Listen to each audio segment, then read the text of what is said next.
मनुष्य परमार्थ से अवश्य ही भ्रष्ट हो जाते हैं। ऐसे संशययुक्त मनुष्य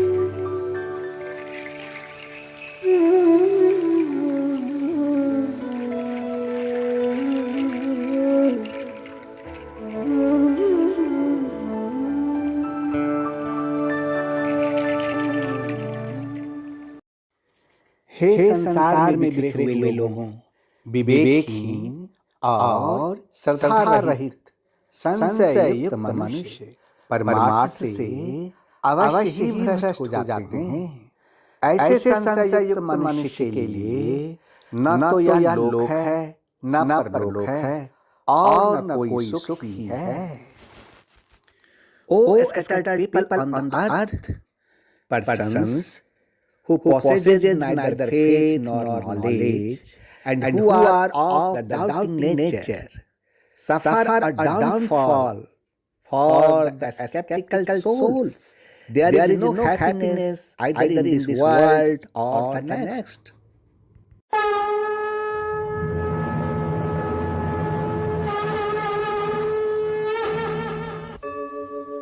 यदा यदा हि धर्मस्य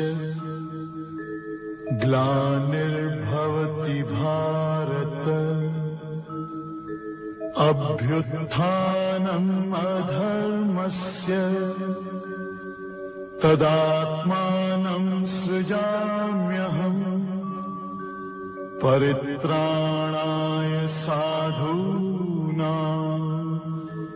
विनाशाय च दुष्कृतां धर्म संस्थापनार्थाय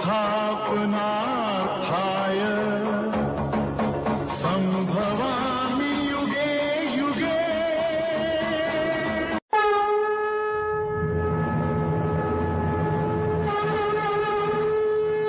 हे मनुष्य, गीता किसी विशेष व्यक्ति, किसी विशेष जाति, किसी विशेष वर्ग, किसी विशेष पंथ, किसी विशेष देश काल या किसी रूढ़िवादी विचारधारा वाला व्यक्ति का ग्रंथ नहीं है, बल्कि यह प्रत्येक जाति, प्रत्येक धर्म, चारों वर्ण, पाप योनि, चांडाल, पापी से भी महापापी, प्रत्येक आयु के प्रत्येक स्त्री पुरुष के लिए अर्थात सबके लिए है।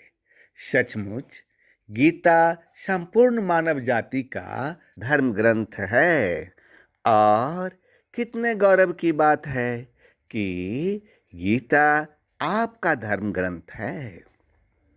Oh man, Gita is not a religious book of any person, any particular caste, any particular class, any particular sector, any particular country, or any orthodox ideological person. Rather, it is for every caste, every religion, the four varnas, born of most lower family, the greatest sinner, or more than the sinner, of every age, every man and woman, that is for all. Truly, the Gita is the religious book of the entire human race, and it is a matter of great pride that the Gita is your religious book.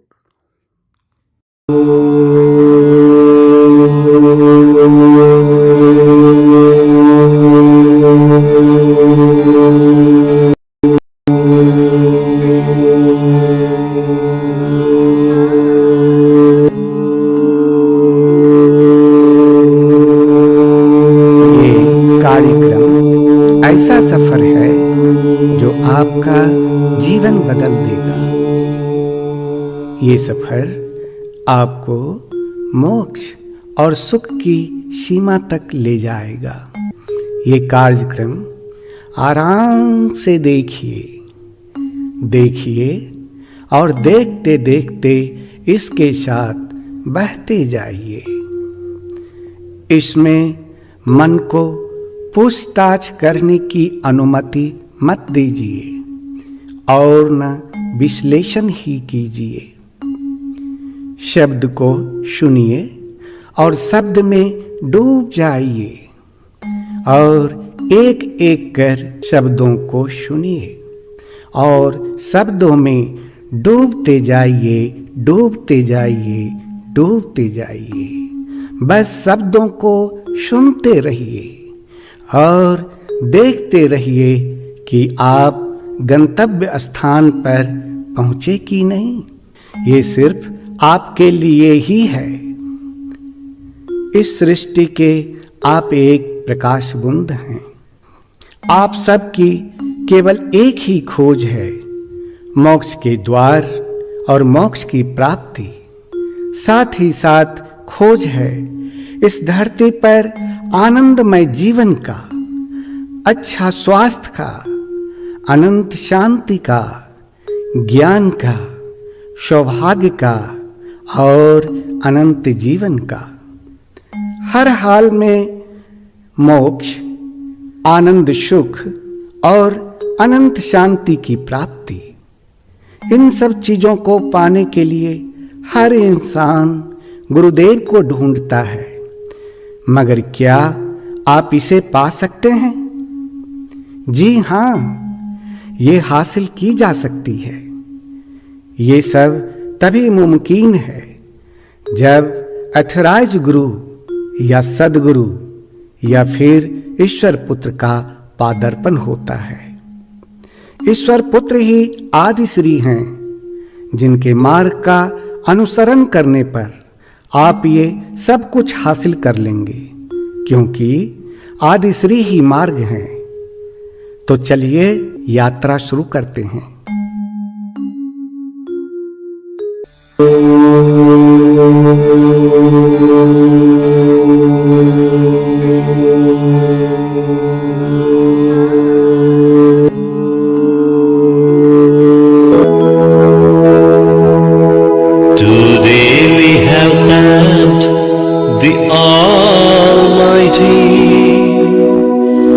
Prabhu, we are your devotee.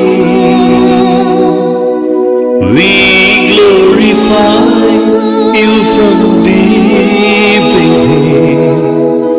Shower us with your blessings.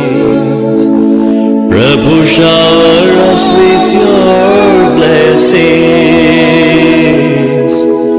Prabhu, shower us with your blessings.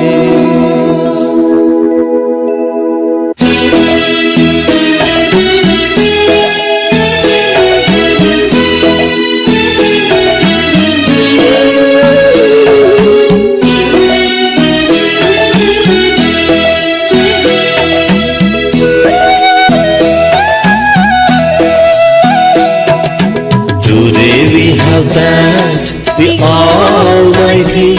Prabhu, we are your devotee. We glorify you from deep within. Shower us with your blessings. Prabhu, shower us with your blessings.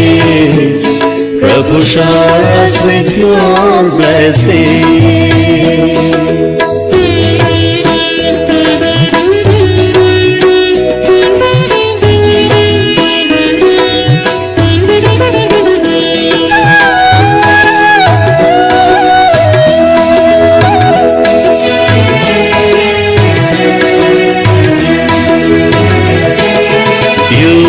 Created all of us, only you can quench our thirst.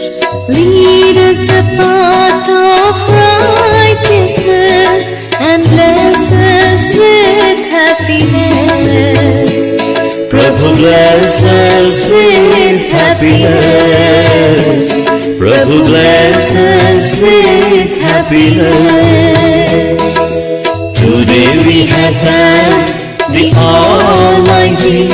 Prabhu, we are your devotees. We glorify you from deep within. Shower us with your blessings. Prabhu, shower us with your blessings. Prabhu, shower us with your blessings.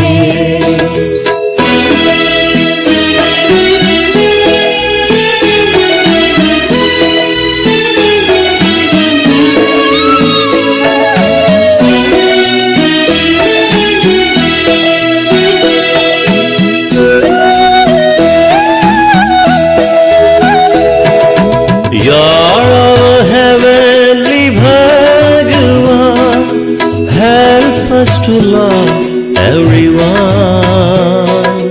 Rid our hearts of jealousy and let us always be your devotees.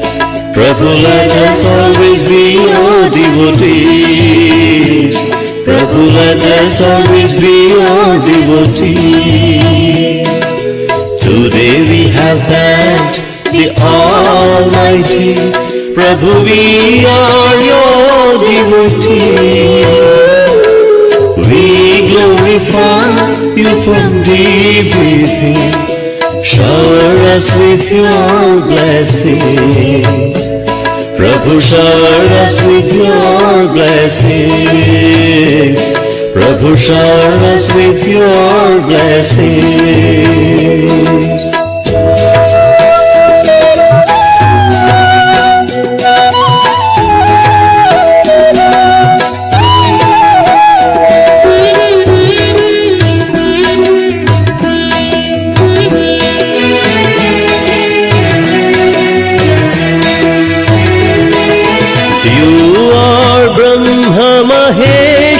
Vishnu, your love is pure and true.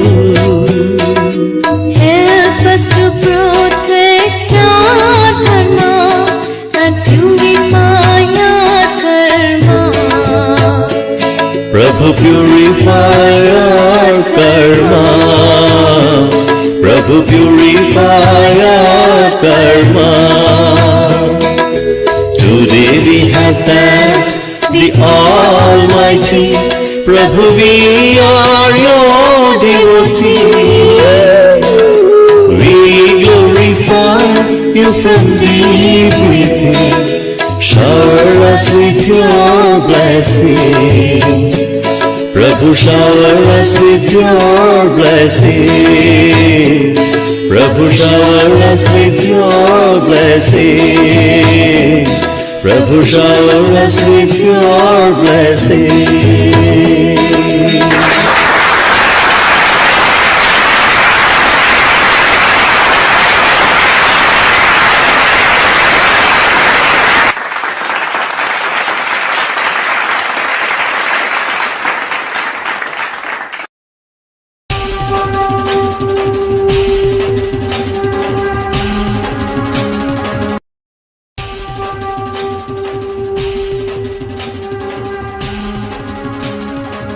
ईश्वर पुत्र आदि श्री अरुण, तेरा ब्रह्म ज्ञान व्यापक था, व्यापक है, व्यापक रहे।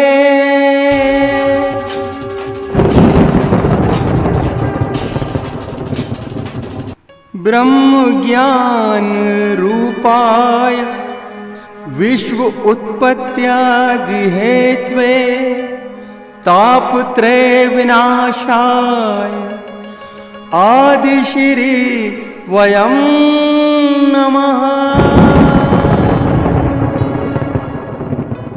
जो ब्रह्म ज्ञान रूप हैं, जो इस जगत की उत्पत्ति स्थिति और विनाश के कारण हैं तथा 3 तापों को नाश करने वाले हैं। उस ईश्वर पुत्र आदिश्री अरुण को नमस्कार करता हूँ।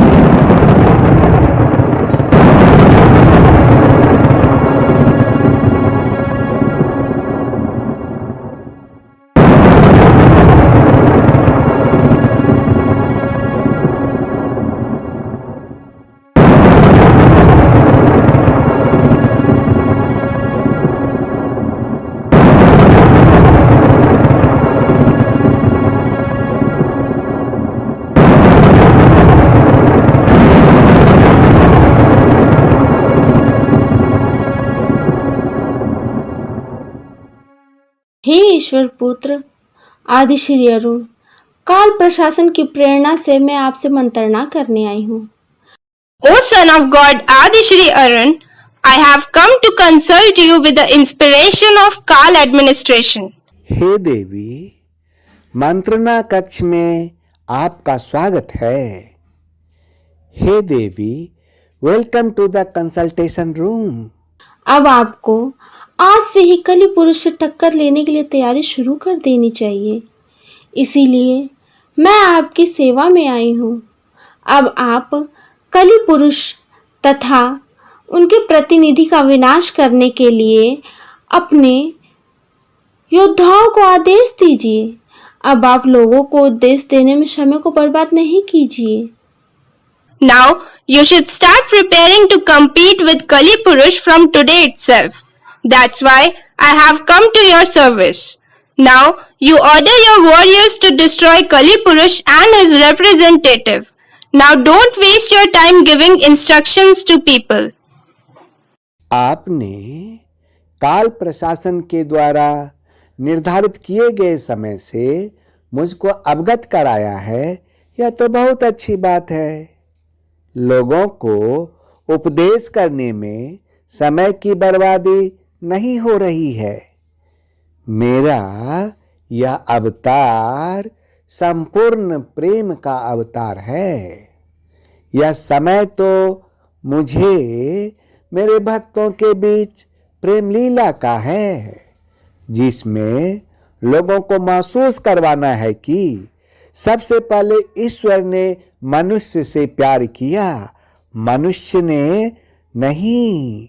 मनुष्य तो बाद में प्यार किया। पूरा जगत ही उनके प्रेम के आकर्षण का परिणाम है। You have made me aware of the time fixed by the Kal administration. It is a very good thing. There is no wastage of time in preaching to the people. This incarnation of mine is embodiment of perfect love. This is the time for me to play love among my devotees, in which I have to make people realize that first of all God loved man and not man. The whole world is the result of the attraction of this love. परंतु आज की राजनीति में उसका प्रयोजन क्या है? But what is its purpose in today's politics? उसका प्रयोजन है मनुष्य को यह सिखाना है कि प्रेम के बिना सृष्टि नहीं है, और यदि सृष्टि हो भी गई तो प्रेम के बिना मनुष्य का जीवन अधूरा है। केवल राजनीति ही जीवन को पूरा नहीं करती और ना ही वह जीवन का लक्ष्य है। जीवन का अंतिम लक्ष्य है प्रेम, केवल प्रेम, क्योंकि वहीं से भक्ति का रास्ता शुरू होता है। Its purpose is man has to learn that without love there is no creation, and even if the creation is done, then without love the life of man is incomplete. Politics alone does not fulfill life, nor is it the goal of life. The ultimate goal of the life is love, only love, because From there the path of devotion begins. वो सब तो ठीक है, परंतु आज के समय में अमेरिका तो सुपर पावर है ही, लेकिन अमेरिका को छोड़कर 3 और देश सुपर पावर बनने का ख्वाब देख रहा है। आज की राजनीति ये कहती है कि अनेकों परमाणु बम से विकसित शक्तिशाली कई देश हैं जिस पर कलि पुरुष के प्रतिनिधि का शासन है। वह इस धरती को मनुष्य शून्य बना देने के लिए तैयार बैठी है। वह देश इस धरती को मनुष्य विहीन कर दे, उससे पहले इस शक्तियों को नष्ट कर देना चाहिए। That's all fine, but in today's time, America is a superpower. But except America, 3 more countries are dreaming of becoming a superpower. Today's politics says that there are many powerful countries developed with many atomic bombs which are ruled by the representative of Kali Purush. She is sitting ready to make this earth human void. These powers should be destroyed before those countries make this earth humanless. उसका समय आने तो दीजिए। Let this time come. पर वो समय कब आएगा ईश्वर पुत्र? But when will that time come, Son of God? आने ही वाला है, परंतु अभी नहीं। अभी तो ईश्वर पुत्र आदि श्री के संपूर्ण प्रेम लीला का समय है।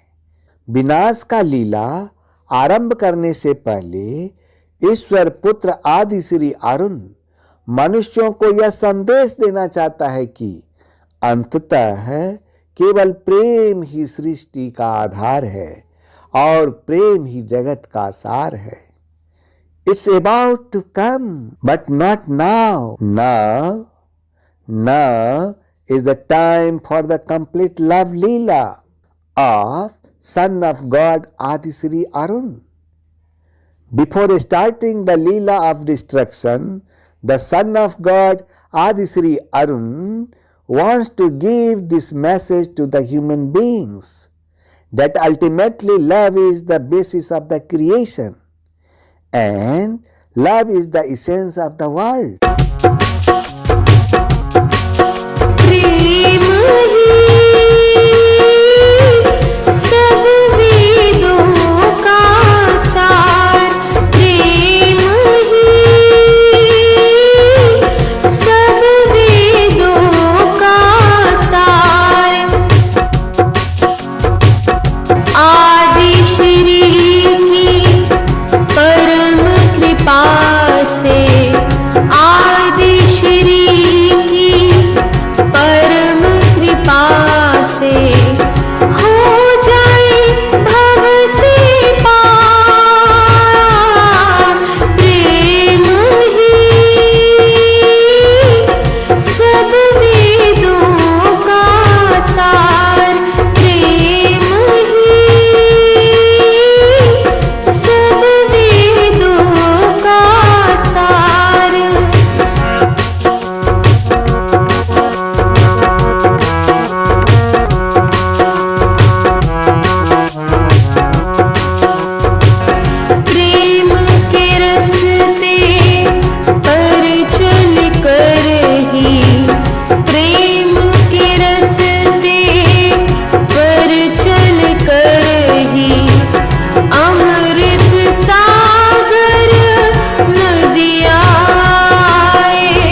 आपके जैसे संगीतकार के संगीत के शब्दों में उस परम शक्ति की कैसे व्याख्या है? वास्तव में संगीतकार की दूरदृष्टि ही समय की सीमाओं को लांघकर उस परम शक्ति को देख सकती है कि वह शाश्वत है। वाह! What is the explanation of the supreme power in the words of music? The words of music of a musician like you. In fact, only the foresight of the musician can transcend the limits of the time and see the supreme power that is eternal.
बजाओगे Radha गोरी, ऐसा मौसम है, ऐसा मौसम है।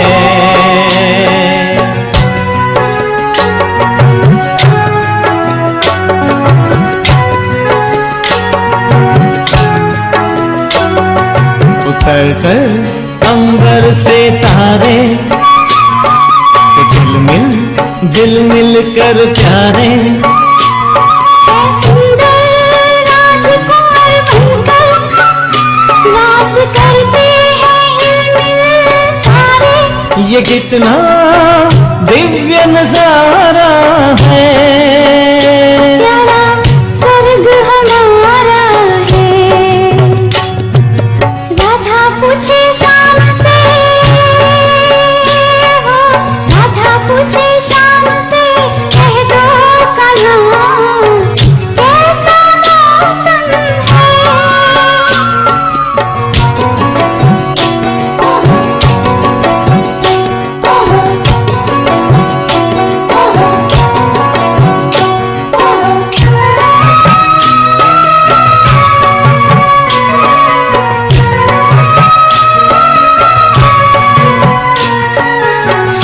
जैसे दिन और चांद जैसी रात हैं,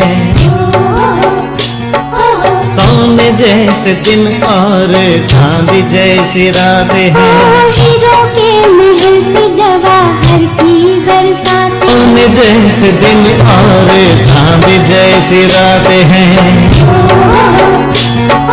सोने जैसे दिन और चांद जैसी रात हैं, हीरो के महल पे जवाहर की बरसात, सिर पर मोर मुकुट धारे, देखल कल जमुना किनारे, है सुंदर राजकुंवर बनकर रास करते हैं हिलमिल सारे,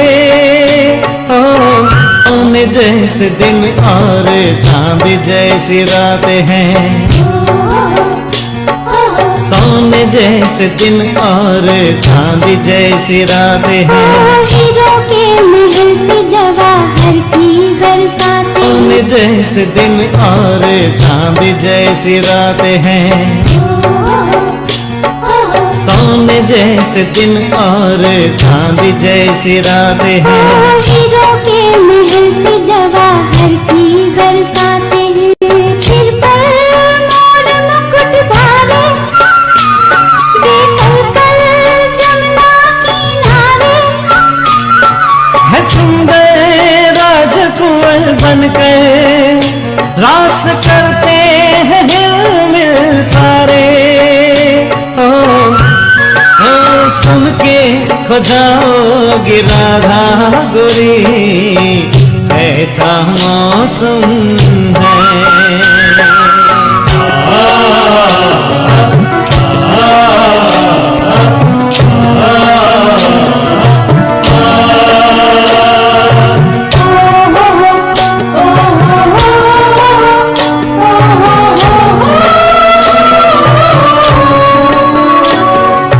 पावन मुखड़ों पे प्यारी मुस्कान है, ओ पावन मुखड़ों पे प्यारी मुस्कान है, बागों में बहारों में ये सुख की भरी खाने, बागों में बहारों में ये सुख की भरी खाने, फसा में हम मन के गुब्बारे, दिशा में खुशी के फुवारे, है सुंदर राजकुंवर बनकर रास करते हैं हिलमिल सारे, ओ राधा पूछे शाम से, हो राधा पूछे शाम से, कह दो कन्हा कैसा मौसम है,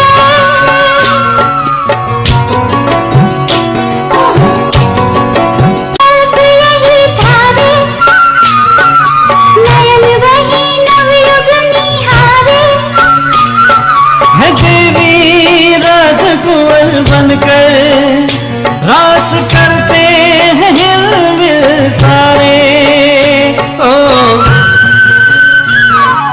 राधा पूछे शाम से, कह दो कन्हा कैसा मौसम है, ओ राधा पूछे शाम से, कह दो कन्हा कैसा मौसम है, हो सुन के खो जाओगे राधा गोरी, ऐसा मौसम है, ओ ऐसा मौसम है, ऐसा मौसम है, ऐसा मौसम है, ऐसा मौसम है, ऐसा मौसम है, ऐसा मौसम है, ऐसा मौसम है। कौन था ये? कोई दिव्य शक्ति थी, महाशक्ति,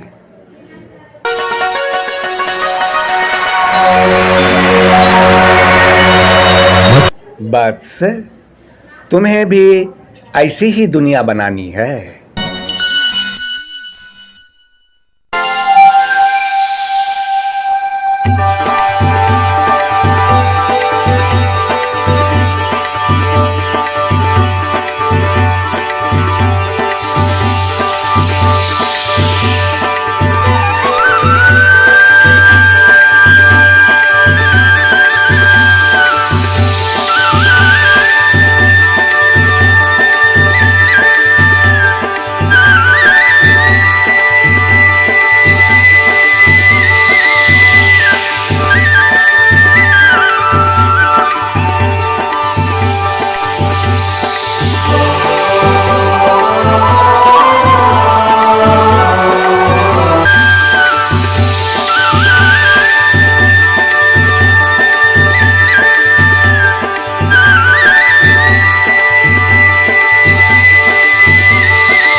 भक्त हैं, सब है नातेदार, सब है नातेदार, ये मेरे सब है नातेदार। लोगों ये अवतार हैं, आदि श्री अवतार। लोगों ये अवतार हैं, आदि श्री अवतार। आदि श्री अवतार, आदि श्री अवतार, आदि श्री अवतार, आदि श्री अवतार। संपूर्ण प्रेम अवतार, संपूर्ण प्रेम अवतार, संपूर्ण प्रेम अवतार, श्री आदि श्री अवतार।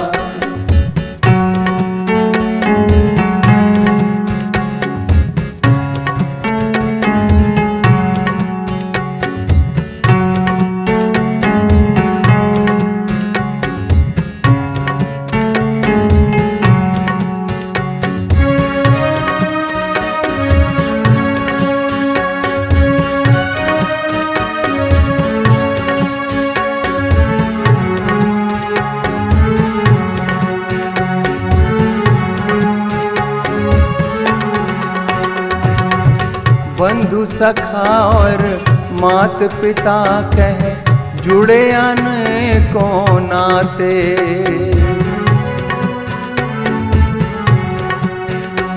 ओ बंधु सखा और मात पिता कह जुड़े अनेकों नाते। बालक समझ के पल न झुलाते, प्रेम से भोग लगाते। तुम ही हो घट घट के वासी, तुम ही हो घट घट के वासी। पार्थ सारथी बन के सुनाया, पार्थ सारथी बन के सुनाया, गीता का सब सार, गीता का सब सार। जो भी मेरे भक्त हैं, सब हैं नातेदार। जो भी मेरे भक्त हैं, सब हैं नातेदार।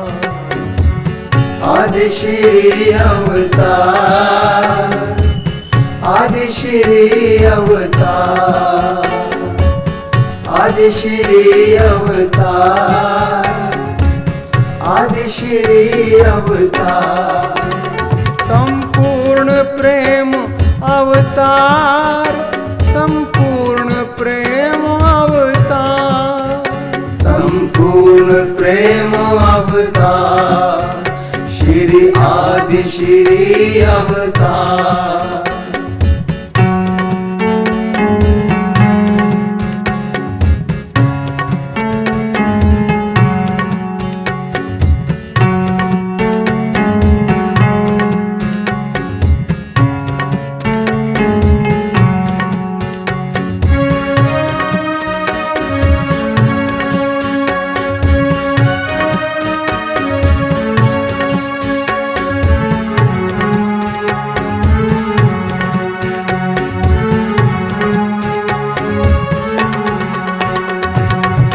प्रेम के नाते जो है निभाते, जो मुझको है भाव से ध्याते। ओ प्रेम के नाते जो है निभाते, जो मुझको है भाव से ध्याते।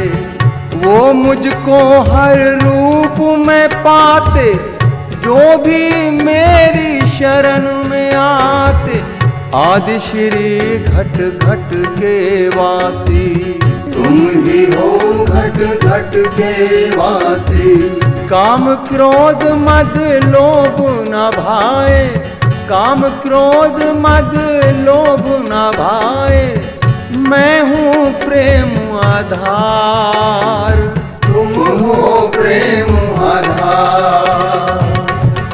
जो भी मेरे भक्त हैं सब हैं नातेदार, जो भी मेरे भक्त हैं सब हैं नातेदार। प्रेम ही भक्ति प्रेम ही पूजा, प्रेम ही भक्ति प्रेम ही पूजा, प्रेम ही भक्ति प्रेम ही पूजा। आदि श्री अवतार, आदि श्री अवतार, आदि श्री अवतार, आदि श्री अवतार। संपूर्ण प्रेम अवतार, संपूर्ण प्रेम अवतार। प्रेम ही भक्ति प्रेम ही पूजा, आदि श्री अवतार, आदि श्री अवतार, आदि श्री अवतार, आदि श्री अवतार। संपूर्ण प्रेम अवतार, संपूर्ण प्रेम अवतार, संपूर्ण प्रेम अवतार। श्री आदि श्री अवतार, संपूर्ण प्रेम अवतार, संपूर्ण प्रेम अवतार, संपूर्ण प्रेम अवतार, संपूर्ण प्रेम अवतार।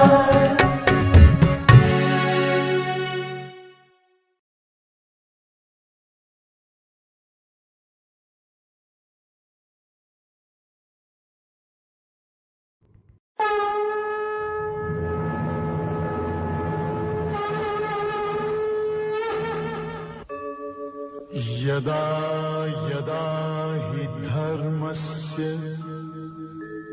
ग्लानिर्भवति भारत, अभ्युत्थानम् अधर्मस्य तदात्मानं सृजाम्यहम्।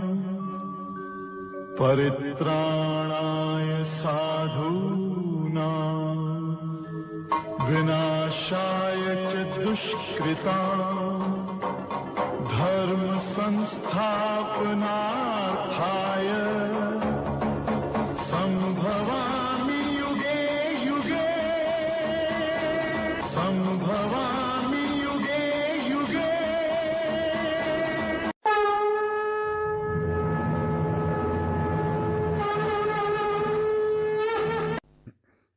हे मनुष्य, गीता मेरा वास स्थान है और मैं इसी पर शयन करता हूँ तथा मैं इसी के ज्ञान के आधार पर तीनों लोकों का पालन पोषण करता हूँ।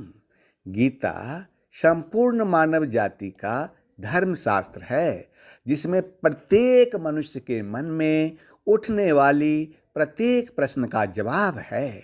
अर्थात गीता के श्लोक में मनुष्य के जीवन की हर समस्या का हल छिपा है।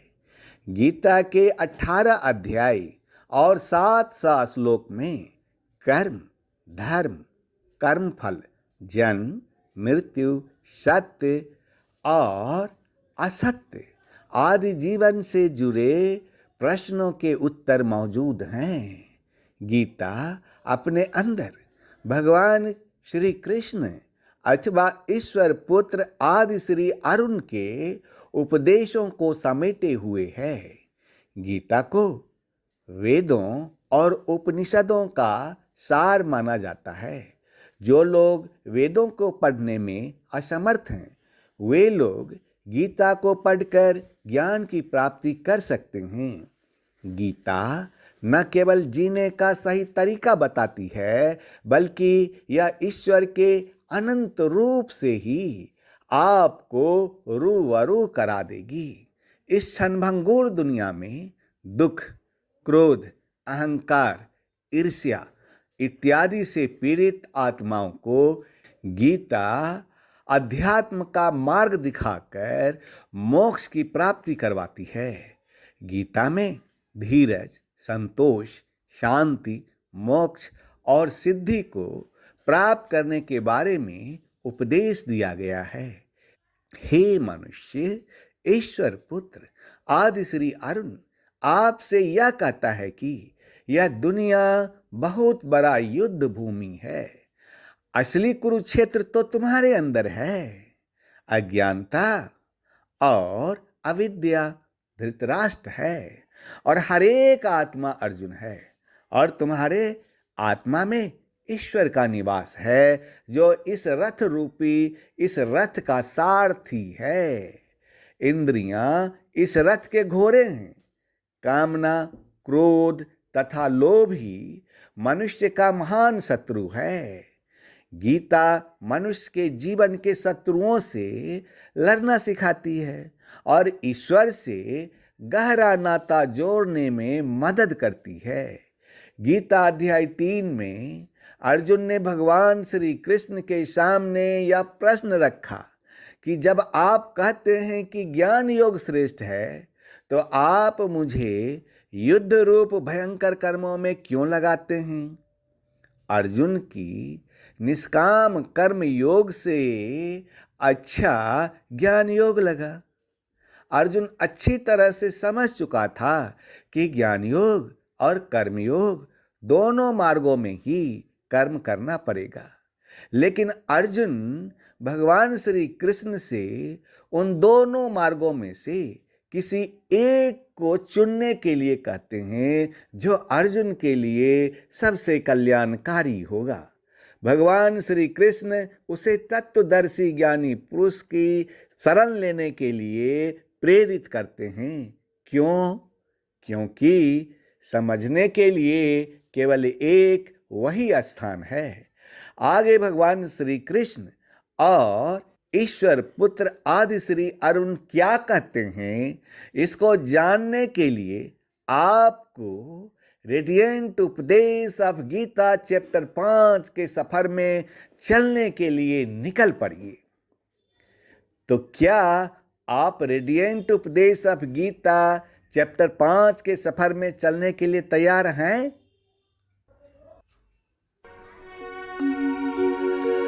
आदि श्री देने चले भक्तों को जब ज्ञान, ब्रह्म ज्ञान में खो गए, केंद्रित हो गया ध्यान। जब देने को चल दिए आदि श्री जी ज्ञान, भक्त ध्यान में खो गए,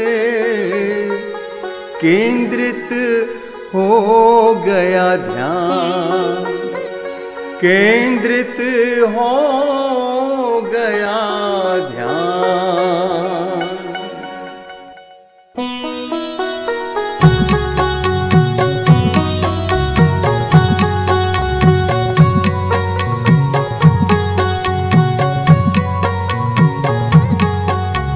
ब्रह्मा जागे नारद चौंके, ब्रह्मा जागे नारद चौंके, त्रिभुवन में कौतूहल जागा। चारों दिशाएं शांत हुई और ध्यान धारा पे सभी का लागा। चारों दिशाएं शांत हुई और ध्यान धारा पे सभी का लागा। गीता का महाज्ञान सुनने को, गीता का महाज्ञान सुनने को शिव ने ध्यान समाधि त्यागा। एक अर्जुन के निमित्त मिलेगा, एक अर्जुन के निमित्त मिलेगा, ज्ञानामृत सबको बिनु मांगा, ज्ञानामृत सबको बिनु मांगा। हे मनुष्य, रेडियंट उपदेश ऑफ गीता अध्याय 6 को कहते हैं आत्म संयम योग अथवा अभ्यास योग। रेडियंट उपदेश ऑफ गीता अध्याय 2 में ईश्वर पुत्र आदि श्री अरुण आपसे बताया था कि सब प्रकार के भोग स्थिति प्रज्ञ व्यक्ति को किसी भी प्रकार का विकार उत्पन्न करने में असमर्थ है और असमर्थ होकर उसी में समा जाते हैं। अर्थात स्थिति प्रज्ञ मनुष्य समस्त भोगों का भोग करते हुए भी आसक्ति से मुक्त रहते हैं। ऐसे स्थिति प्रज्ञ व्यक्ति को परम शांति की प्राप्ति होती है, परम शांति की। हे मनुष्य, रेडियंट उपदेश ऑफ गीता अध्याय 2 के श्लोक 55 में ईश्वर पुत्र आदि श्री अरुण ने इस बात को खुल्लम खुल्ला कहा, इस बात को खुल्लम खुल्ला कहा कि जिस काल में यह पुरुष मन में स्थित संपूर्ण कामनाओं को भली भांति त्याग देता है और मन से आत्म स्वरूप का चिंतन करता हुआ उसी में संतुष्ट रहता है, उस काल में वह स्थिति प्रज्ञ कहा जाता है। ऐसे स्थिति प्रज्ञ व्यक्ति ही जगत का कल्याण करते हैं, कल्याण करते हैं, कल्याण करते हैं। सामान्य मनुष्य तो भोग के पदार्थों के पीछे दौड़ते हुए अपना जीवन यात्रा समाप्त कर देता है, परंतु स्थिति प्रज्ञ व्यक्ति का जीवन यात्रा जन कल्याण का उद्देश्य रखती है। उद्देश्य, हे मनुष्य, स्थिति प्रज्ञ व्यक्ति आसक्ति से मुक्त रहते हैं, परंतु जब कोई व्यक्ति संसार में रहकर संसार को भोग रहा हो तो देखने वाले तो उसे भोगी ही समझेंगे ना। जिस प्रकार यदि कोई व्यक्ति शराब की दुकान पर खड़ा होकर सेब का जूस पिए तो देखने वाले लोग उसे शराबी ही कहेंगे ना। लेकिन हे मनुष्य, स्थिति प्रज्ञ मनुष्य को इस बात की चिंता कहाँ होती है कि कोई संसारी मनुष्य उसे क्या कहता है। वह संसार का भोग निरासक्त भाव से भोगते हैं। ऐसा ध्येयमती पुरुष यदि किसी नर्तकी का नृत्य भी देख रहा हो तो उसको भी वह भगवान की लीला समझकर देखता है। अथाह सागर का स्वभाव स्थिति प्रज्ञ मनुष्य की तरह ही होता है। हे मनुष्य, नदी में यदि अधिक पानी आ जाए तो उस नदी में बाढ़ आ जाती है और उसकी तूफानी लहरें किनारों को तोड़कर चारों ओर तबाही मचा देती है।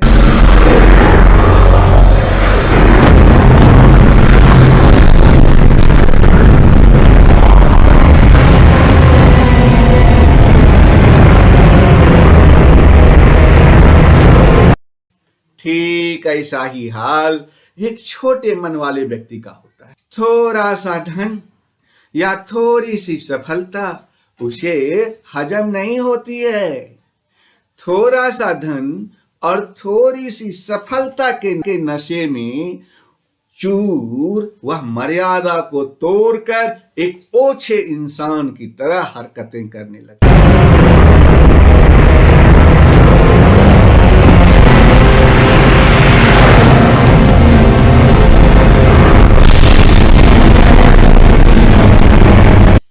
परंतु स्थिति प्रज्ञ मनुष्य एक सागर की तरह होता है जिसमें चारों ओर से नदियों का जल निरंतर जमा होता रहता है।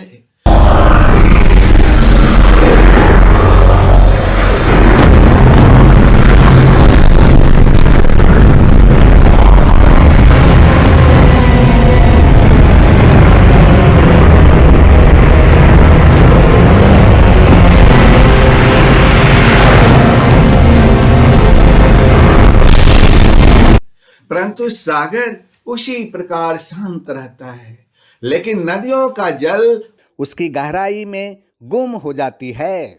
किंतु सागर कभी अपने किनारे को नहीं तोड़ता।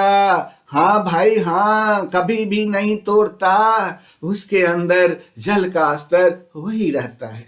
यही स्थिति प्रज्ञ व्यक्ति की अवस्था होती है। अवस्था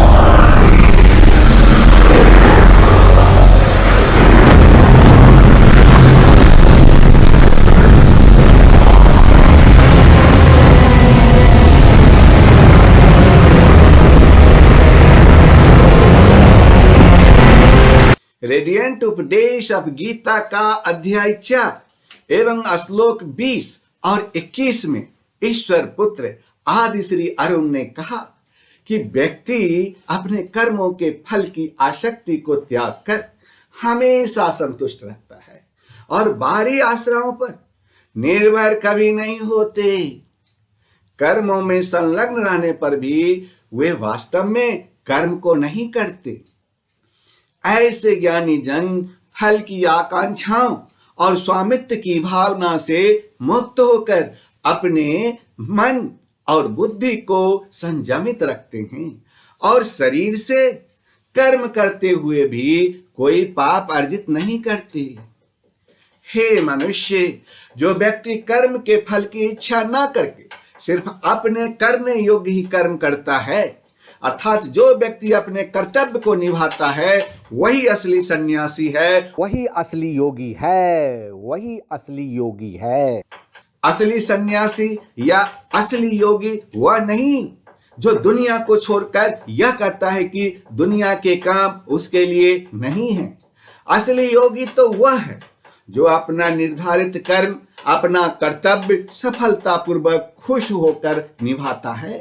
हे मनुष्य, जिसको संन्यास कहते हैं उसी को तो तू योग जान। अपनी कामनाओं और इच्छाओं को तो छोड़ना ही पड़ता है, तभी उस संन्यास को योगी कहा जाता है। योगी। लेकिन इच्छा को छोड़ देने का अर्थ कर्म को छोड़ देना बिल्कुल ही गलत है, बिल्कुल ही गलत है। हे मनुष्य, ऐसे सन्यासी योगी नहीं माने जा सकते जो कहते हैं कि ज्ञान मार्ग में कर्म नहीं है। कर्म तो करना ही पड़ेगा, चाहे कुछ भी हो जाए। जो व्यक्ति कर्म करते हुए कर्म फल का त्याग करता है, अर्थात कर्म में अपना जी नहीं लगाता, उसे ही योगी कहा जाता है। उसको ही योगी कहा जाता है, योगी कहा जाता है, योगी कहा जाता है, योगी कहा जाता है। हे मनुष्य, आप में से कई लोगों को यह महसूस हो सकता है कि अगर काम ना करना ही छोड़ दिया जाए तो फिर जीवन में बचेगा क्या।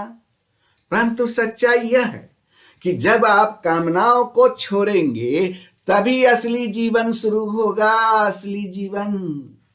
हे मनुष्य, आप ऐसा करके देखिए और ईश्वर पुत्र आदि श्री अरुण की बताई हुई मार्ग पर चल कर देखिए। यदि आप ऐसा करेंगे ना, तो आप स्वयं ही समझ जाएंगे कि जीवन क्या है। हे मनुष्य, जिस समय में, जिस काल में योगी ना तो इंद्रियों के भोगों में अपना मन लगाता है और ना ही कर्मों में आसक्त होता है, उस समय में जब वह अपनी सारी कामनाओं का त्याग कर देता है, तभी योगी होने की असली अवस्था में पहुंचता है। सबसे पहले आती है सोच। सोच के बाद सोचे हुए पर चलना, और सोचे हुए पर चलने के बाद उस रास्ते से भटकना नहीं। हे मनुष्य, आज मैंने आपको लक्ष्य प्राप्त करना तथा पूर्ण योगी बनाने की पूरे रास्ते को समझाया है। अब फैसला आपको करना है कि आपको इस मार्ग पर चलना है या नहीं। हे मनुष्य, आप स्वयं ही अपना सबसे बड़ा मित्र और स्वयं ही अपना सबसे बड़ा दुश्मन है। अगर आपको लगता है कि आपके दोस्त या आपके रिश्तेदार आपका भला या आपका बुरा कर सकते हैं, तो यह बिल्कुल ही गलत है, बिल्कुल ही गलत। वह दुनियादारी की बातों में आपको फायदा या नुकसान पहुंचा सकते हैं, लेकिन आत्म उद्धार पाने के लिए ज्ञान की दुनिया में नहीं। आप स्वयं ही अपने आप को इस दुनिया से ऊपर उठाकर ज्ञान हासिल करने की कोशिश कर सकते हैं। आपको खुद को ही कर्म बंधनों में छूटने की कोशिश करनी होगी, कोशिश, क्योंकि मरते भी आप हैं और जीते भी आप हैं। और अपनी कोशिश से भगवान को हासिल आप ही करेंगे, आप ही, कोई दूसरा नहीं। हे मनुष्य, क्या आप जानते हैं कि आप में से कौन अपना खुद का दोस्त है और कौन अपना खुद का शत्रु है? जिसने अपने मन को और इंद्रियों सहित शरीर को जीत लिया है, वह अपने स्वयं का मित्र है, मित्र। और जिसके द्वारा ये मन, ये इंद्रियां सहित शरीर नहीं जीता गया है, वह स्वयं का शत्रु है, शत्रु। हे भाई, शत्रु है, शत्रु। यह मैं सच कहता हूं, सच। जो भावनाओं के आवेग में नहीं बहता और खुद पर नियंत्रण रखता है, वह अपना भला करता है। जो भावनाओं के वेग में नहीं बहता और खुद पर नियंत्रण रखता है, वह अपना भला करता है, अपना। लेकिन जो काम और क्रोध में उल्टा सीधा काम करता है, वह अपना कितना बड़ा नुकसान करता है, यह आप स्वयं ही समझ सकते हैं। अब फैसला आपको करना है कि आप स्वयं का मित्र बनोगे या स्वयं का शत्रु। हे मनुष्य, सर्दी में या गर्मी में, सुख हो या दुख हो, जो व्यक्ति एक ही जैसा रहता हो ना, जो व्यक्ति मान में या अपमान में, दोनों में एक ही भाव से भावित रहता है, ऐसे व्यक्ति को भगवान कृष्ण स्वाधीन कहते हैं। इसका अर्थ है इंडिपेंडेंट।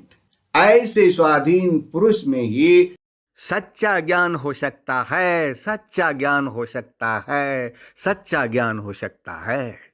अगर बाहरी चीजें यह डिसाइड करती है कि आपका बर्ताव कैसा होगा, तो आप हो गए डिपेंडेंट। आपकी स्वाधीनता बाहर की चीजों में बंधी हुई है। हाँ भाई, हाँ, बाहर की चीजों में बंधी हुई है। जब आप अपने आप पर नियंत्रण पा लेते हैं, तो सब कुछ आपके अंदर होता है। वही सच्ची आजादी है। हे भाई, परंतु आप में से ज्यादातर लोग गुलाम हैं, गुलाम। बस फर्क इतना ही है कि वे जानते नहीं। हे मनुष्य, जिसके अंदर ज्ञान और विज्ञान भरा हुआ है, जो किसी कमी को अपने ऊपर हावी नहीं होने देता, जिसकी इंद्रियां अच्छी प्रकार से जीती हुई, और जिसके लिए मिट्टी, पत्थर और सोना एक समान है, वह योगी भागवत प्राप्त है। असली योगी मिट्टी और सोने को एक जैसा समझता है, लेकिन सोना तो बहुमूल्य होता है। तो सोने को मिट्टी समझना क्या नादानी नहीं है? हे मनुष्य, नहीं, बिल्कुल नहीं।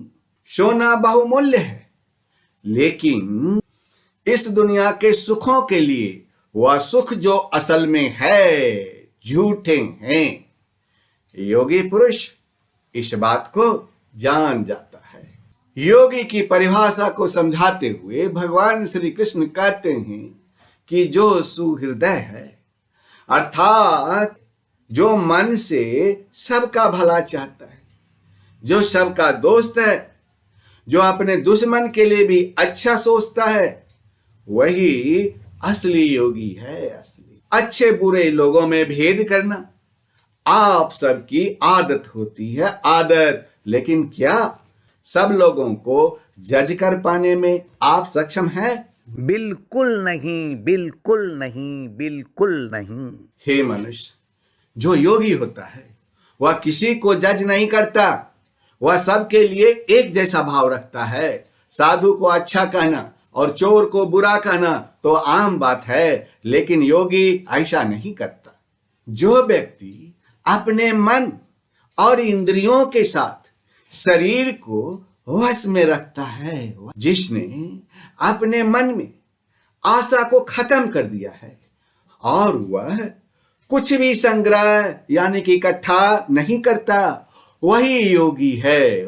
उसे अकेले ही एकांत स्थान में स्थित होकर आत्मा को निरंतर परमात्मा में लगाना चाहिए, निरंतर परमात्मा में लगाना चाहिए। निरंतर, हे भाई, मैं सच कहता हूं, निरंतर परमात्मा में लगाना चाहिए, निरंतर परमात्मा में लगाना चाहिए। आदि श्री ने फिर से बताया गीता का वो ज्ञान, गीता का वो ज्ञान।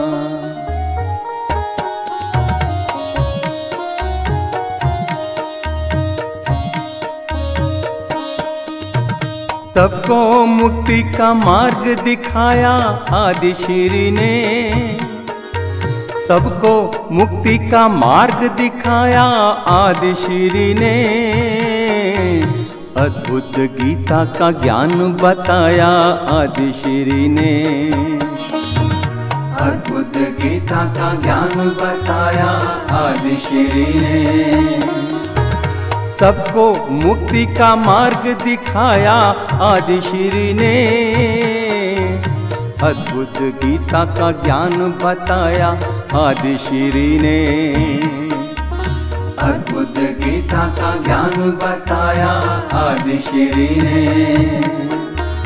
अद्भुत अद्भुत अद्भुत है ये गीता का ज्ञान, अद्भुत अद्भुत अद्भुत है ये गीता का ज्ञान।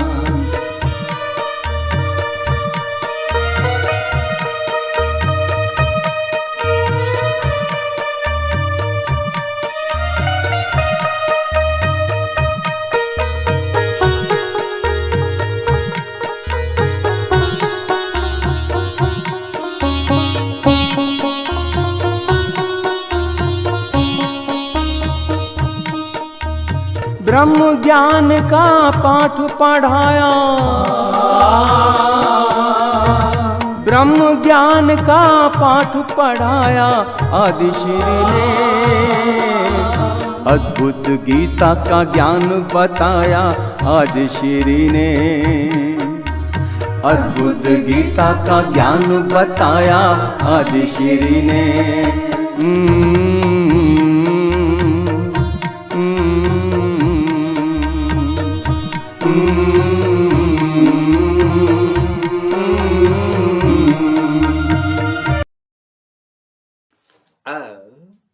प्रश्न यह उठता है कि एकांत स्थान में स्थित होकर आत्मा को निरंतर परमात्मा में किस प्रकार लगाएं? महाभारत के समय से आज के जमाने में अब घर वैसे नहीं होते जैसे पहले होते थे, लेकिन मेडिटेशन का तरीका नहीं बदला और न कभी बदल सकता है। आप यह भी कह सकते हैं कि दुनिया बदल गई, लोग बदल गए, लेकिन योग का तरीका नहीं बदला। उस आसन पर बैठकर, किस आसन पर बैठकर? समतल जमीन पर जो आसन लगाया गया है, उस आसन पर बैठकर चित्त और इंद्रियों को वश में रखते हुए मन को एकाग्र करके अंतःकरण की शुद्धि के लिए योग का अभ्यास करें। हे मनुष्य, ईश्वर पुत्र आदि श्री अरुण आपसे यह कहता है कि साफ जमीन पर एक समतल आसन पर बैठ के आप ध्यान कर सकते हैं।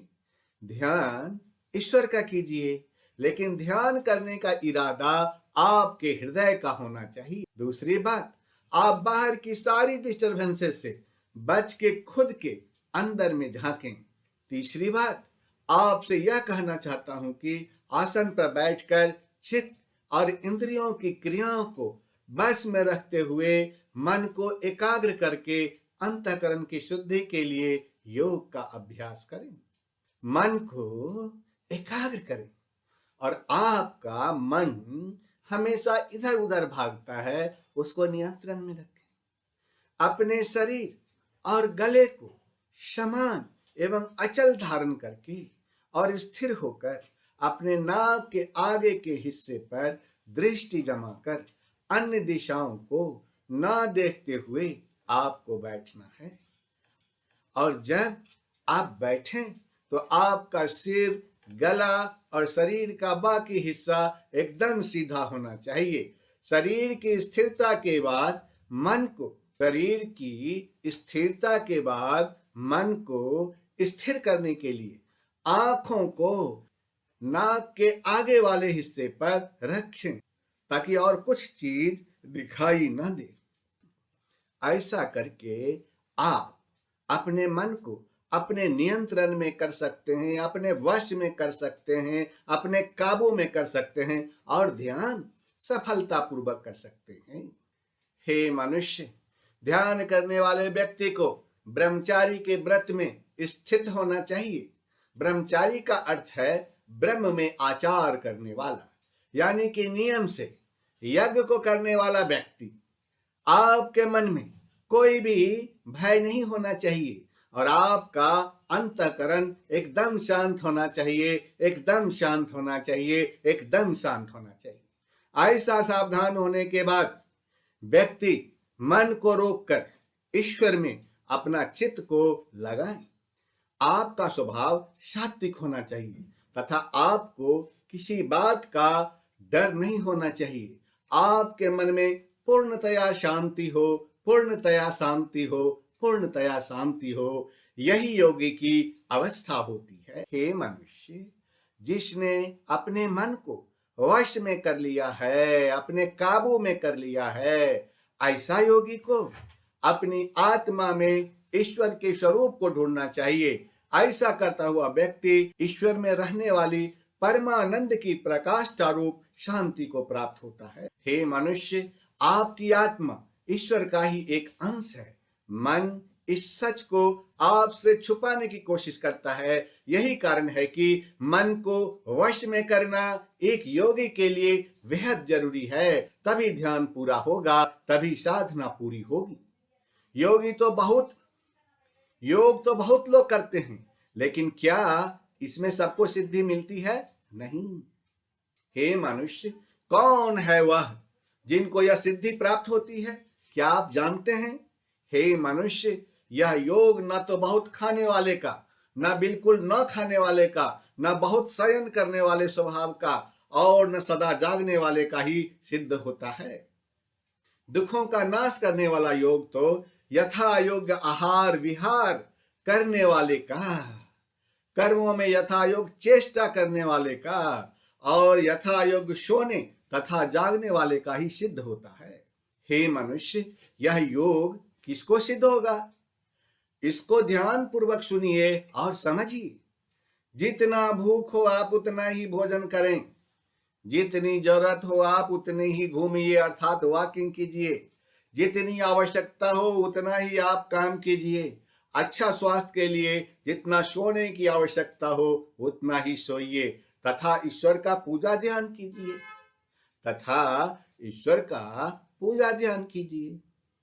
हे मनुष्य, क्या आप जानते हैं कि आपका योग सिद्ध क्यों नहीं होता? आप सभी जानते होंगे कि एक दिन में 24 घंटे होते हैं। एक दिन में भोजन करने में आपको ज्यादा से ज्यादा 1 घंटा समय खर्च होता होगा।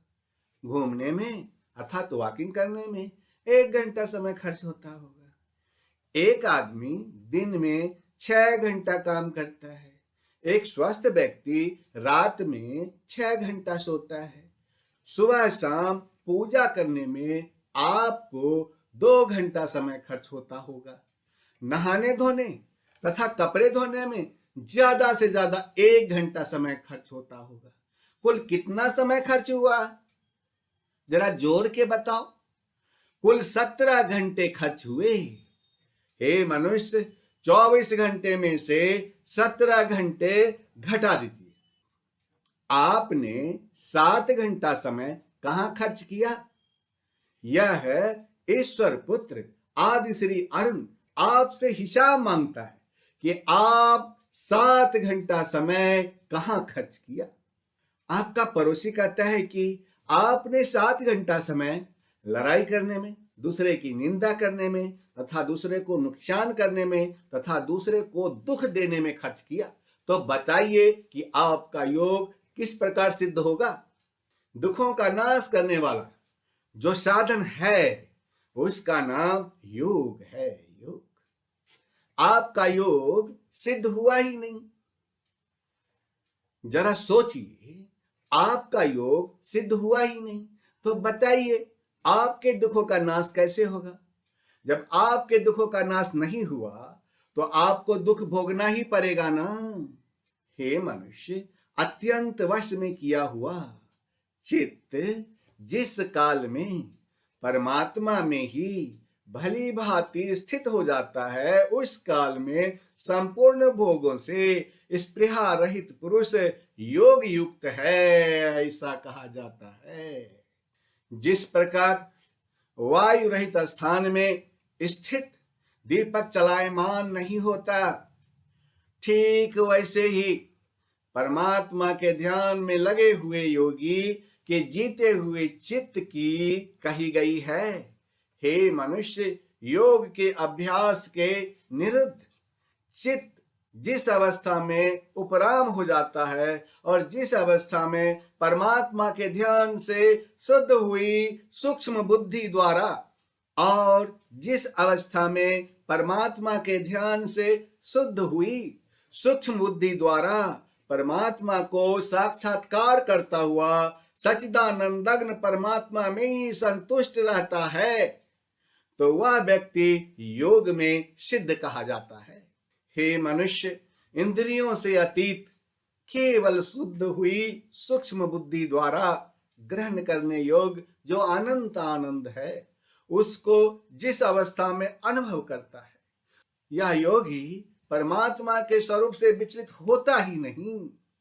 परमात्मा की प्राप्ति रूप जिस लाभ को प्राप्त होकर उसे अधिक और दूसरा कुछ भी लाभ नहीं मानता और परमात्मा प्राप्ति रूप जिस अवस्था में स्थित योगी बड़े भारी दुख से चलायमान नहीं होता, तो वह योगी योग सिद्ध है।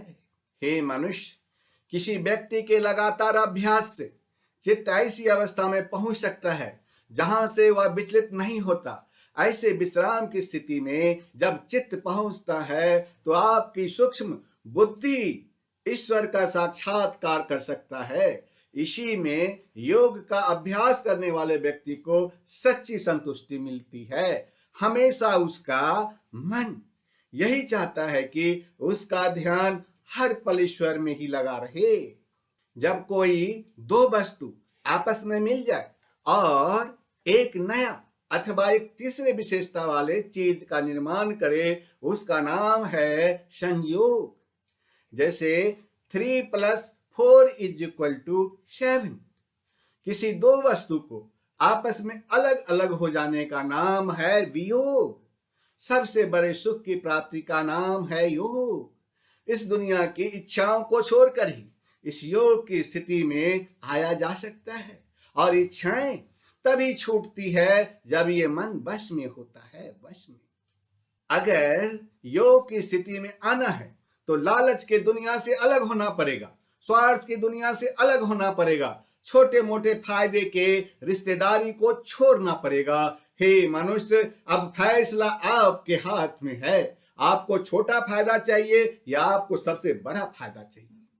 पानी की अपनी कोई पहचान नहीं होती, उसे जिस बर्तन में डालिए वह उसी बर्तन का आकार धारण कर लेगा। लेकिन यही पानी जब लगातार किसी चट्टान पर ऊपर से गिरता रहता है तो वह अपना असर चट्टान पर छोड़ जाता है। इसी को ईश्वर पुत्र आदि श्री अरुण कहते हैं, क्रम क्रम से अभ्यास करो, धीरे धीरे अपनी प्रैक्टिस करते रहिए और योग की स्थिति को पाने के लिए हर रोज ध्यान करते रहिए। आप जो करना चाहते हैं उसमें आपका मन कभी नहीं लगता, और जो आप नहीं करना चाहते हैं आपका मन बार बार उसी तरफ भागता है। इसीलिए तो मन को चंचल कहते हैं, चंचल, यह कभी रुकता नहीं, परंतु लगातार अभ्यास से ही इसकी आदत में आप विजय पा सकते हैं। दुनिया की अलग अलग बातें इसको भगाती है और अस्थिर बनाती है। अस्थिर आपके अपनी संकल्प से अथवा अपनी इच्छा शक्ति को दृढ़ करके ध्यान करें, तब मन को वश में किया जा सकता है, मन को काबू में किया जा सकता है।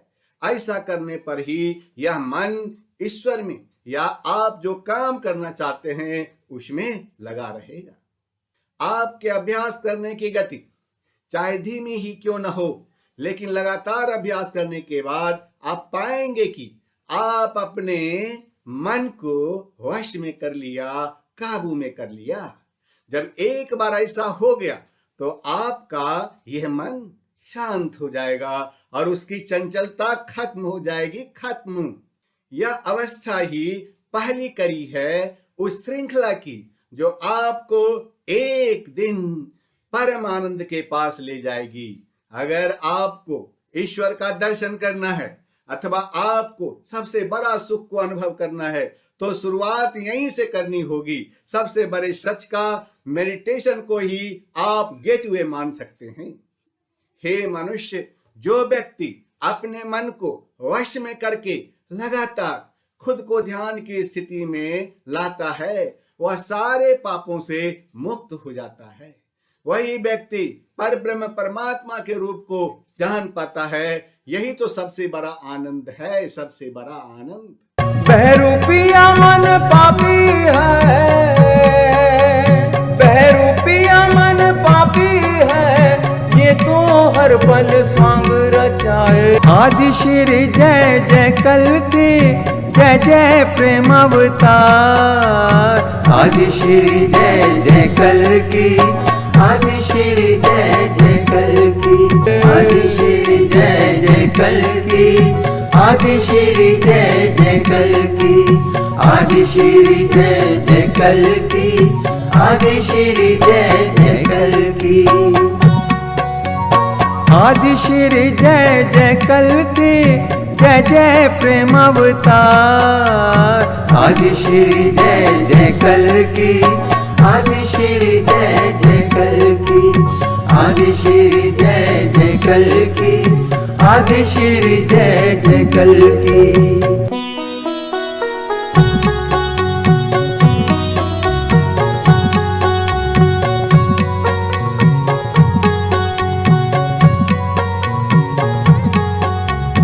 मन के बहकावे में नया तू, ये मन बहकावे में डाले।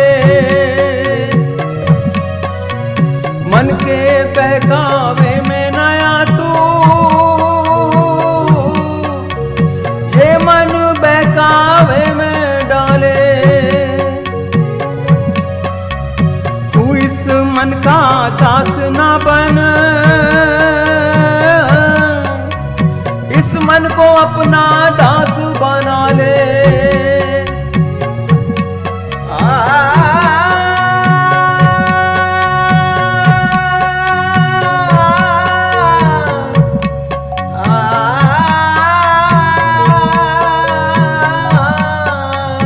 मन के बहकावे में नया तू, ये मन बहकावे में डाले। मन के बहकावे में नया तू,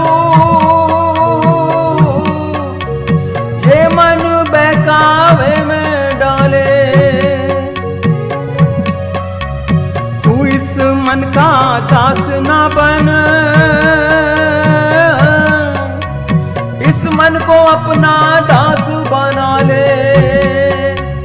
आदि श्री जय जय कल्कि, आदि श्री जय जय कल्कि, आदि श्री जय जय कल्कि, आदि श्री जय जय कल्कि। आदि श्री जय जय कल्कि, जय जय प्रेम अवतार। आदि श्री जय जय कल्कि, आदि श्री जय जय कल्कि, आदि श्री जय जय कल्कि, आदि श्री जय जय कल्कि, आदि श्री जय जय कल्कि, आदि श्री जय जय कल्कि, आदि श्री जय जय कल्कि, आदि श्री जय जय कल्कि, आदि श्री जय जय कल्कि, आदि श्री जय जय कल्कि, आदि श्री जय जय कल्कि, आदि श्री जय जय कल्कि, आदि श्री जय जय कल्कि, आदि श्री जय जय कल्कि, आदि श्री जय जय कल्कि, आदि श्री जय जय कल्कि। किसी को सोने में, किसी को खाने में, किसी को ना जाने किस किस काम में आनंद मिलता है, लेकिन हे मनुष्य, यह सारे आनंद क्षणिक हैं, क्षणिक। यह आनंद कुछ ही मिनट में खत्म हो जाने वाले हैं। ब्रह्म के स्वरूप को पहचानने का जो आनंद है वह सदा के लिए है। वह ऐसा सुख है जो कभी खत्म नहीं होता। हे मनुष्य, एक बड़ा प्रश्न है। यह प्रश्न आज से हजारों साल पहले भी था, आज भी है और आगे भी रहेगा। अगर भगवान है तो दिखता क्यों नहीं? जो होता है वह दिखता है, जो नहीं होता है वह नहीं दिखता है। हे मनुष्य, 5 कारणों से भगवान नहीं दिखते हैं। पहला, भगवान योग माया से छिपे रहते हैं। दूसरा, लोग अज्ञानता को धारण किए रहते हैं। तीसरा, अंतःकरण शुद्ध नहीं होता। किसका? लोगों का। चौथा, विश्वास के बिना कोई भी मनुष्य भगवान को नहीं जान सकता। और पांचवा, श्रद्धा और भक्ति के बिना कोई भी व्यक्ति भगवान के परम व्यक्तित्व को जान ही नहीं सकता। भगवान को देखने के लिए इन अयोग्यता का नाश करके उसे योग की स्थिति में आना पड़ेगा। जब आप इस योग की स्थिति में आ जाएंगे तब भगवान आपके लिए अदृश्य नहीं होंगे और आप भगवान के लिए अदृश्य नहीं होंगे। हे मनुष्य, योग का अभ्यास करने वाले को योगी कहते हैं। लेकिन क्या आप जानते हैं कि योगी होने के लिए व्यक्ति में क्या क्या योग्यता होनी चाहिए? योगी होने के लिए जितनी भी योग्यता हो, उनमें से सुख और दुख को समान वाले तथा समभाव को धारण करने वाले योगी को परम श्रेष्ठ माना गया है। जो भेदभाव करें, क्या वह योगी कहला सकता है? नहीं, कभी नहीं। जो सबको स्वीकार न करे, क्या वह योगी कहला सकता है? कभी नहीं। हे मनुष्य, योग में समभाव की प्रधानता कहा गया है, लेकिन मन के चंचल होने से इसकी नित्य स्थिति किस प्रकार हो सकती है? अर्जुन ने भगवान श्री कृष्ण के आगे प्रश्न रखा कि चूंकि मन बहुत चंचल है, इसीलिए वह कभी समभाव में आ ही नहीं पाएगा। यह कहना तो बहुत आसान है कि सुख और दुख को एक जैसा देखो और फिर समभाव को रखो, लेकिन मैं यह जानना चाहता हूं कि इस समभाव को कैसे लाया जा सकता है। अर्जुन भगवान श्री कृष्ण से फिर पूछता है कि यह मन बड़ा ही चंचल है, दूसरे को दबाता है, बड़ा दृढ़ और बलवान है। मन को वश में करना मैं वायु को रोकने की तरह बहुत ही दुष्कर मानता हूं। क्या आप वायु को रोक पाएंगे? हे मनुष्य, अर्जुन मन को वश में करने को इतना मुश्किल मानता है, इतना मुश्किल मानता है और पूछ रहा है किससे? भगवान श्री कृष्ण से कि हे भगवान, ये बदमाश मन को कैसे कंट्रोल में किया जाए, कैसे काबू में किया जाए। जब ये मन इतना बदमाश है तो क्या आपने कभी इस गंभीर विषय पर किसी से परामर्श लिया है? अर्जुन इसका हल निकालने के लिए परेशान है। मन को कैसे वश में किया जाए, इसका हल वह भगवान कृष्ण से पूछ रहा है। लेकिन आप इस गंभीर समस्या का हल निकालने के लिए किससे परामर्श लिया? सबसे कठिन प्रश्न का सबसे आसान उत्तर सिर्फ भगवान श्री कृष्ण ही दे सकते हैं, और दूसरा ईश्वर पुत्र आदि श्री अरुण दे सकते हैं। भगवान श्री कृष्ण बोले कि हे महाबाहो, निसंदेह यह मन चंचल और कठिनता से वश में होने वाला है, परंतु यह अभ्यास और वैराग्य से वश में होता है, वश में। हे मनुष्य, ईश्वर पुत्र आदि श्री अरुण आपसे यह कहता है कि जिसका मन बस में किया हुआ नहीं है, ऐसे व्यक्ति के द्वारा योग को प्राप्त होना कठिन है, और बस में किए हुए मन वाले प्रयत्नशील व्यक्ति के द्वारा उसका प्राप्त होना सहज है। यह मेरा मत है, मेरा मत। हे मनुष्य, सफर लंबा हो या छोटा, लेकिन पहला कदम तो उठाना ही पड़ेगा। मन को वश में करना भी वह पहला कदम ही है, लेकिन यह पहला कदम इतना बड़ा है, इतना बड़ा है कि उसके बाद सफर कैसे और कब पूरा हो जाएगा आपको पता भी नहीं चलेगा। ब्रह्मा जागे नारद चौंके,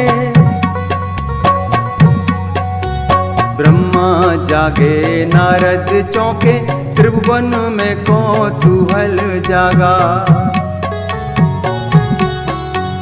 चारों दिशाएं शांत हुई और ध्यान धारा पे सभी का लागा। चारों दिशाएं शांत हुई और ध्यान धारा पे सभी का लागा। गीता का महाज्ञान सुनने को, गीता का महाज्ञान सुनने को शिव ने ध्यान समाधि त्यागा। एक अर्जुन के निमित्त मिलेगा, एक अर्जुन के निमित्त मिलेगा, ज्ञानामृत सबको बिनु मांगा। आदि श्री प्रेम अवतार, जय जय प्रेम अवतार। आदि श्री जय जय कल की, आदि श्री जय जय कल की, आदि श्री जय जय कल की, आदि श्री जय जय कल की।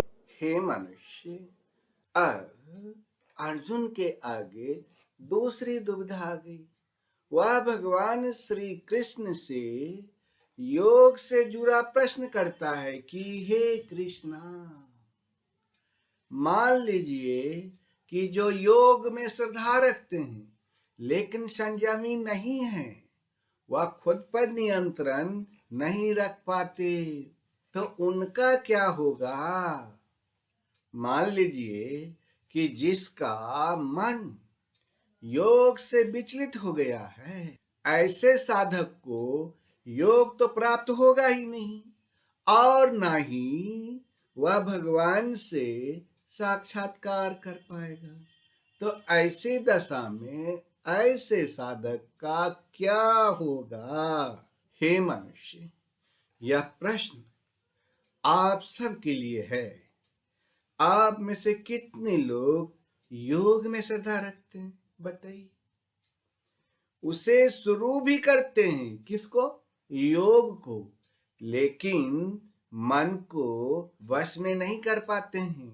मन को वश में नहीं किया तो योग पूरा नहीं होगा, और तब आखिर आपका क्या होगा? अर्जुन ने भगवान श्री कृष्ण से प्रश्न किया कि हे भगवान, जो पुरुष योग के रास्ते पर तो चला था, लेकिन रास्ते में ही वह पथभ्रष्ट हो गया और मन को वश में नहीं कर पाया, तो उसका क्या होगा?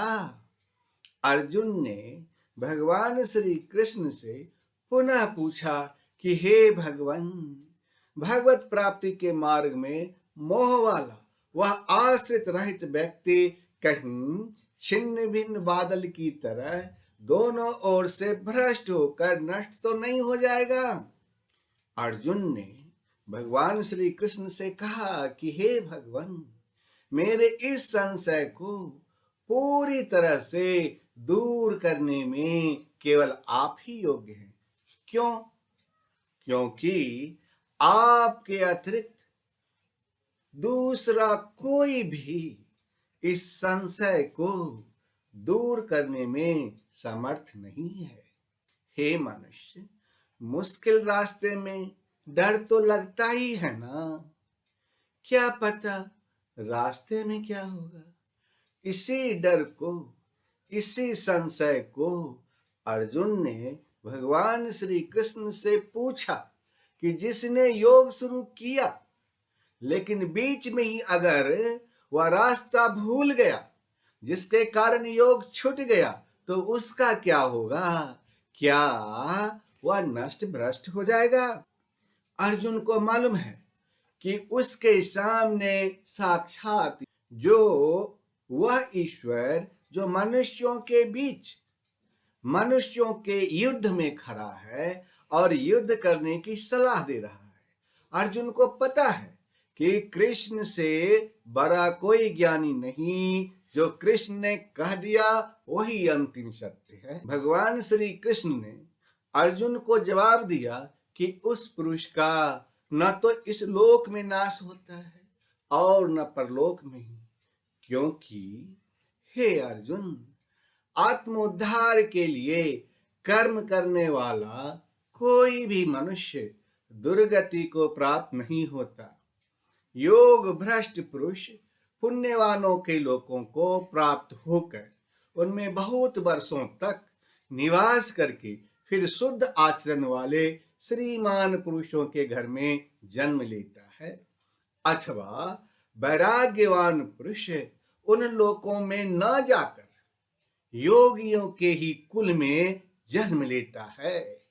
परंतु इस प्रकार का जन्म संसार में निसंदेह अत्यंत दुर्लभ है, अत्यंत दुर्लभ है। वहां उस पहले शरीर में अर्जित की हुई बुद्धि के योग को अनायास ही प्राप्त हो जाता है। उसके प्रभाव से वह सिद्धि के लिए भी पहले से बढ़कर प्रयत्न करता है। वह योग भ्रष्ट पराधीन हुआ सा उस पहले के अभ्यास से ही निसंदेह योग की ओर आकर्षित किया जाता है। समबुद्धि रूप योग का जिज्ञासु भी वेद में कहे हुए कर्मों के फल को पार कर जाता है। प्रयत्न पूर्वक अभ्यास करने वाला योगी पिछले अनेक जन्मों के संस्कारों से इसी जन्म में संसिद्ध हो सभी पापों से रहित होकर शीघ्र ही परम गति को प्राप्त हो जाता है। हे मनुष्य, योगी तपस्वियों से श्रेष्ठ है, शास्त्र ज्ञानियों से भी श्रेष्ठ माना गया है, और सकाम कर्म करने वालों से भी योगी श्रेष्ठ है। इसलिए हे अर्जुन, तुम योगी हो जाओ, योगी, योगी हो जाओ, योगी। हे मनुष्य, सभी योगियों में भी जो श्रद्धावान योगी मुझ ईश्वर में लगे हुए अंतर्यात्मा से मुझ ईश्वर को निरंतर भजता है, वह योगी मुझे श्रेष्ठतम मान्य है। हे मनुष्य, यह था रेडियंट उपदेश ऑफ गीता अध्याय 6, जिसमें मैंने आपकी दुविधा को दूर करते हुए सत्य को आपके जीवन में प्रत्यक्ष रूप से सामने लाया, आपके जीवन के हर प्रश्न का हल बताया, जिसको अपना कर आप आनंदमय जीवन जी सकते हैं। हे मनुष्य, आज आपने सुना रेडियंट उपदेश ऑफ गीता का अध्याय 6, और यहीं पर आप आज्ञा दीजिए अपने ईश्वर पुत्र आदि श्री अरुण को। अगले वीरवार को मैं फिर आपके सामने आऊंगा रेडियंट उपदेश अब गीता का 7वां अध्याय लेकर के। तब तक आप इंतजार कीजिए। धन्यवाद।